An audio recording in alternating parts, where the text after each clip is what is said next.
Find a position of comfort. Let your body gently sink into softness, whether beneath blankets or bathed in quiet lamplight. Let the muscles in your jaw release. Soften the space between your brows. Let your fingers uncurl, your breath slow, and your mind begin to quiet. Tonight, we will drift together not forward into the unknown, but gently backward through the folds of time. We do not journey to relive the roar of war, the clash of bronze on bronze, or the wild cries of grief and glory. Instead, we will trace the soft outlines of a much older story, a tale of heroes, of pride and pain, of love too deep to be spoken aloud, and of fate inescapable, strange and tender. We return to the age of myth. To a story whispered on the wind for thousands of years, we return. To Troy, let the echoes of this tale cradle your thoughts. Let the rhythm of the words carry you, not to understanding, but to stillness. There is no need to follow every thread. No need to remember each name or keep pace with the gods. Simply listen. Let the warmth of ancient voices guide you to peace. Close your eyes. And let us begin. Our story begins in the 10th year of a war that should never have lasted so long. Achaean ships black and many lie beached upon the sand, sun-bleached and weather-worn. The sea laps softly at their hulls. Above them, stretching like a restless ribbon along the coast, flicker the countless fires of the Achaean camp. Warriors, weathered by sword and battle, sit hunched around the flames, sharpening blades dulled by time and talking softly of home. Above them all, looming in the distance, stand the walls of Troy, tall and ancient, proud and unbroken, built, some say, by Poseidon himself. Why are they here? What curse, what thread of fate has bound these men to this foreign shore? She was no ordinary queen, no simple wife of a Spartan king. Her beauty was legendary, as if a goddess had stepped among mortals. Hair like starlight, Eyes like calm seas, a face to inspire poetry. or war, Paris, Prince of Troy, saw her once and loved her always. Perhaps he thought it destiny. Perhaps it was the meddling of gods, as some say. Whatever the cause, he spirited Helen away from Sparta, and with her, the oaths of loyalty once sworn by the kings of Greece were stirred into fury. Menelaus, her husband, demanded her return. His brother Agamemnon, king of Mycenae and proud beyond reason, saw more than a slight, he saw opportunity. And so, an army was gathered after an armada like none before it, Odysseus of Ithaca, Nestor of Pylos, Diomedes, cunning and fierce. Ajax the Great, a mountain of a man, and Achilles. Achilles. He was young then, radiant, born of a mortal king and the sea nymph Thetis. Achilles moved like something untouchable. The winds whispered his name. Even the gods watched him with a mixture of love and dread. And so the Achaeans came to Troy not for conquest, but for honor, not for gold, but for pride. And pride, as you will see, demands a steep price. Imagine now the shores of Troy. Let your mind feel the scene slowly. Like moonlight gathering across still water, the sand is warm beneath bare feet. The tide leaves smooth shells unsought across the soles. Beyond the dunes, the Achaean camp sprawls like a living thing tent-stitched from goat hide. Armor leaning against spears, and smoke curling upward from the evening cook fires ... by day.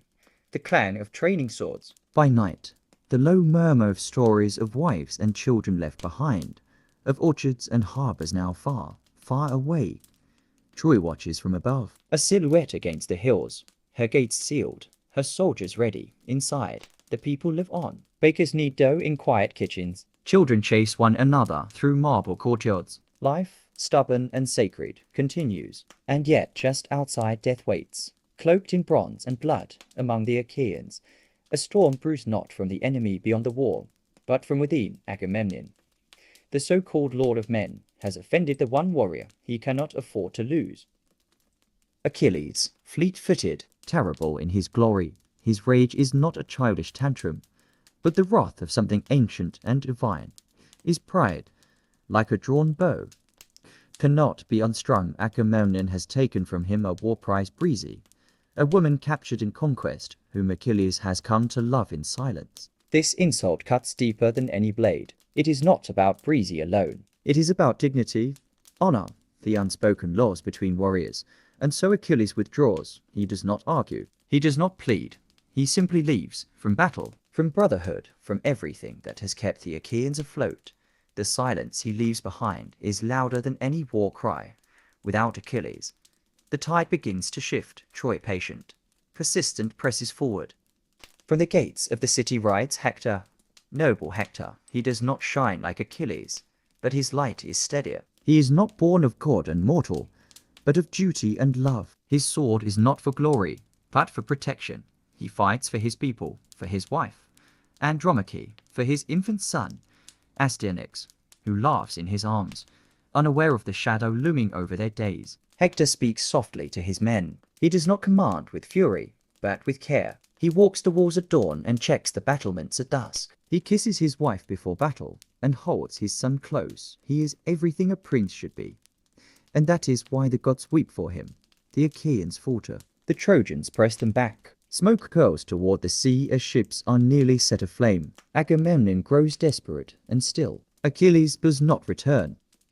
But where pride blinds Achilles, love opens the eyes of another, Patroclus. He is more than a companion. He is the heart Achilles hides from the world. Their bond is deep as the ocean too sacred for words, too profound for war. Patroclus sees the suffering of the Achaeans and can bear it no longer. He begs Achilles, "Let me go. Let me wear your armor. Let the Trojans believe you have returned. Let their fear give our men hope." Achilles, torn between fury and love, agrees, with one condition. Drive them from the ships, But go no further. do not chase them to the gates of Troy. A warning, a prayer, A thread stretched tight with fate. the armor gleams in the morning like bronze polished to a sheen, the plumes of the helmet dancing like sea foam in the breeze. Patroclus wears it not as a disguise, but as a mantle of borrowed hope. As he steps from Achilles' tent, the camp stirs. Warriors rise to watch, breaths caught in their throats. Achilles, they think. Achilles has returned, and in that brief moment, courage blooms where despair once lingered. The Trojans, too, see the shining figure emerge and their hearts falter. Like deer glimpsing a lion on the horizon, they pause unsure, uncertain for who can stand before the wrath of Peleus' son. But it is not Achilles who rides forth. It is gentle Patroclus, brave in borrowed valor, heart full of purpose. He leads a charge like a wave crashing against stone. Spears shatter, shields break, Trojans fall beneath him, retreating, scattering. He drives them from the ships, just as he promised. The Achaeans roar behind him.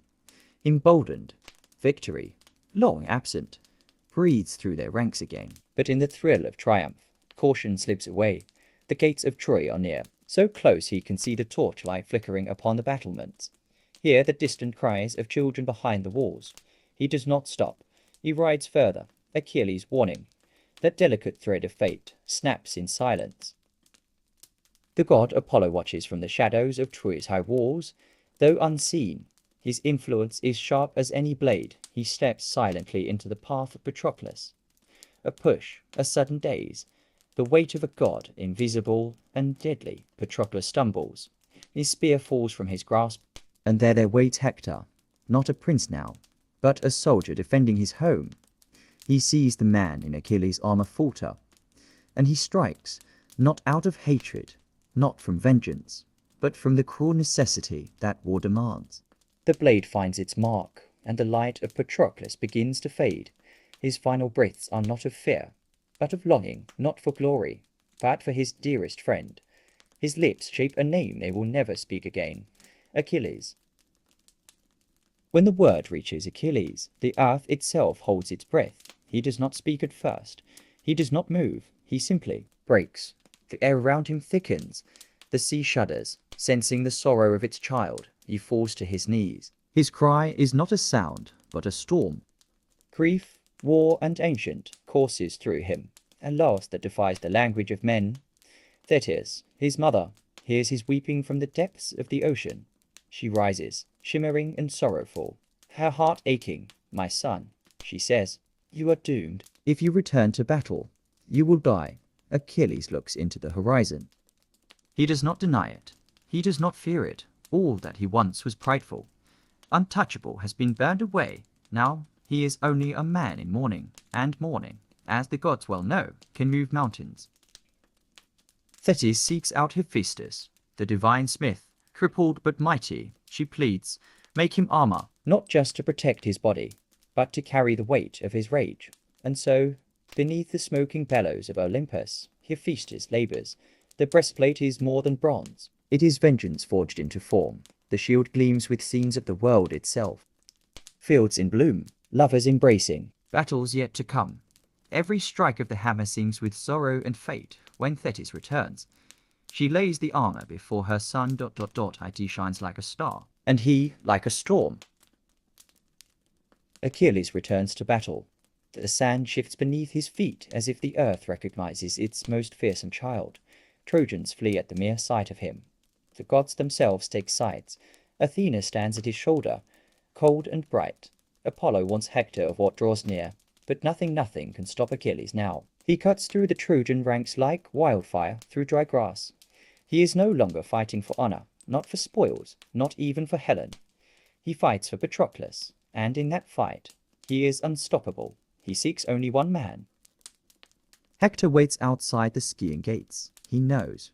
This is the day. His name will be sung either in mourning or in triumph. His parents beg him to return inside.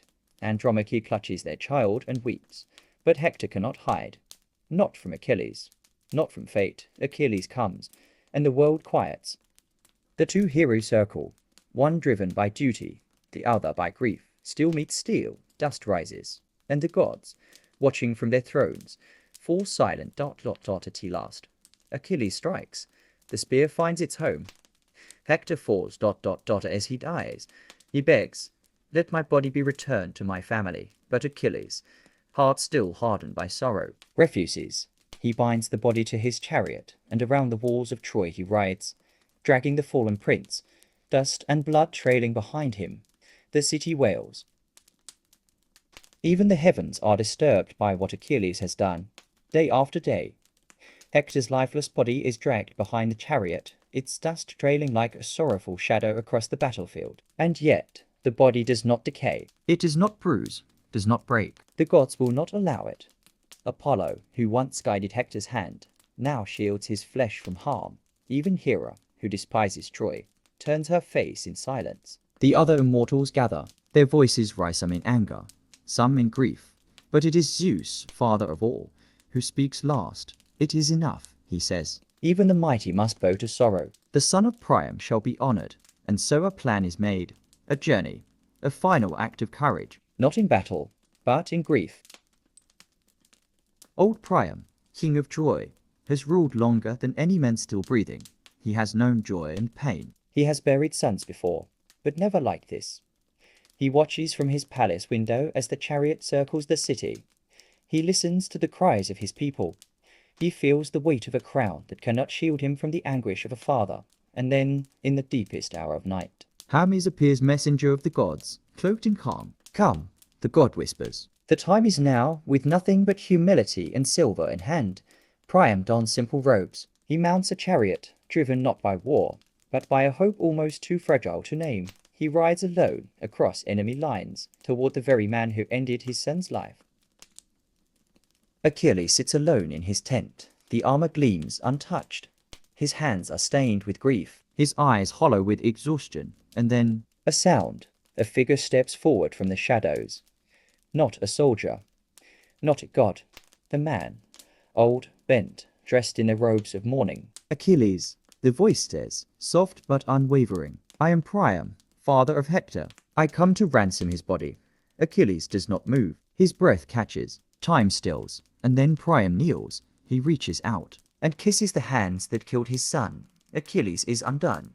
He sees not a king, but a father, and in that moment, he sees his own. Peleus, old and waiting, the man who will one day grieve as this one does. Tears fall slow, heavy, unstoppable. The rage, the vengeance, the armor, they fade. Two men remain, two fathers. One who has lost his child, the other who knows he soon will. Achilles lifts the body of Hector with reverence. Gently, he places it into the cart. He returns the armor. He gives gifts, fine linens, fragrant oils for the burial. And as Priam prepares to leave, Achilles offers something more. 12 days. He says, 12 days of peace. "Let Troy mourn. Let there be silence." Priam nods, and in the hush that follows, something ancient and beautiful happens. Enemies become human. Grief binds where spears once clashed. And in that moment, the war is forgotten. Troy wakes with the dawn. The gates open. The people gather. And through the streets they carry him Hector, the protector, Hector, the heart of the city. Andromache walks beside the bier. her veil soaked with tears. Hecuba weeps for her son. Priam stands tall, though the weight on his shoulders is endless. They light the pyre as twilight descends. A flame rises, a golden, sacred pillar against the coming night. The city breathes together, not in victory, not in survival, but in memory and love. Now the fire grows low, the songs have faded, the warriors rest, their blades set aside. You are still with them here, at the end of this long and gentle journey. Let the names drift like mist in your mind. Achilles, Hector, Patroclus, Priam, Andromache, each one's bound by fate, now free to fade into legend. The ships are silent, the gods have turned their gaze elsewhere, and you are safe. There is only the quiet rhythm of breath, the softness of dreams, the hush of a story told. So sleep now. Let the gates of Troy close softly behind your thoughts. Let the sea grow still, let the fire die down. The heroes are at rest, their stories will wait. The Iliad continues beyond the veil of sleep, but for now, for this night, we pause. You are warm, you are still, you are not alone. Sleep deeply, sleep well. Good night.